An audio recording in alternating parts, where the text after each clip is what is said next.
Video games.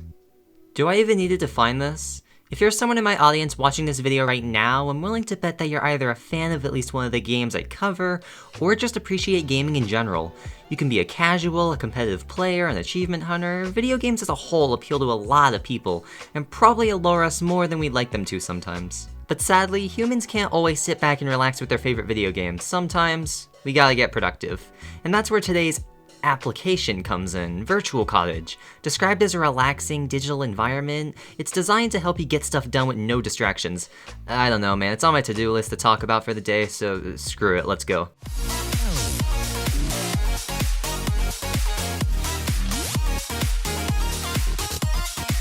So upon loading up the game, you are met with a nice welcoming note, accompanied with life's greatest question: what do you want to focus on today?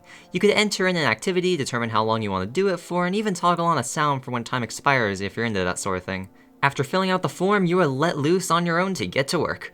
Work on your self-assigned item until time runs out and either close the application or do another task. Rinse and repeat until Earth is taken over by penguins or something, I don't know. While working, you could even pause your current activity or force it to end prematurely. Yeah, I'm going over everything. Everything. Moving on to the other side of the screen. Dear God, that's an anticlimactic transition. We've got some preferences to tackle. Nothing complicated, just some toggles for a fireplace and assortments of weather types, all with their own immersive sounds.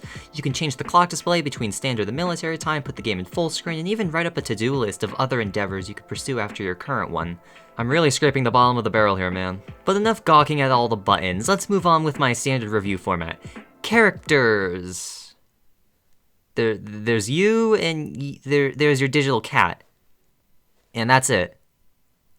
Story. You get stuff done, and then you get more stuff done, and hopefully you can get even more stuff done. Yeah, this game isn't playing too nicely with my structure. Soundtrack. Oh wait, this one actually works. We now have the bottom of the screen to talk about. As mentioned earlier, the goal of this application is to help you relax and be productive. Well, it's kind of near impossible to accomplish that in absolute silence, so the game comes equipped with some nice lo-fi tunes. This is the strongest aspect of Virtual Cottage and what it's all about. By my rough count, there are more or less a dozen or so tracks in the pool, and they all do the job to keep you calm. You can pause your current track or even skip over it if you're not fond of the selection. I think the only constructive feedback I could give here is that after a prolonged amount of time in your cottage, you will be familiar with every track. There's also not a way to disable certain songs if they're just not doing anything for you. Now this is more of a personal nitpick because I've used this app more than I probably should, but I would love to see an expanded roster with more music and additional sound options. This is the 5th time I've heard Evoke in the last hour. Actually wait, that joke doesn't work, I like Evoke.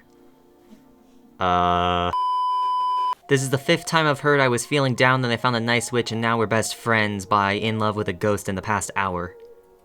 That is a long track name, Jesus Christ. Alright, soundtrack went pretty well. Let's continue with gameplay. God damn it! I've got nothing. I've just got nothing. Presentation. Sure, let's do it. Ending on a good one here. The advertising doesn't lie, this is genuinely a very comforting game. I said app. A lot of that calm feeling is attributed to the music, no doubt, but the weather toggles and simple visuals are effective in creating such a peaceful atmosphere. If you couldn't tell by not paying attention for the last couple minutes, this place comes packed with a ton of casual charm. I completely recommend it if you need something to get into the right headspace to work or just want to chill out with some lo-fi music. And that's it! What do I talk about now? You know how in my Overwatch review I unintentionally forgot to mention the whole play of the game mechanic at the end of every match? Even if you didn't see that review, I'm sure you could imagine that I didn't spend time covering every single little square nanometer of the game's content, right? I cannot stress enough how I'm literally going over everything.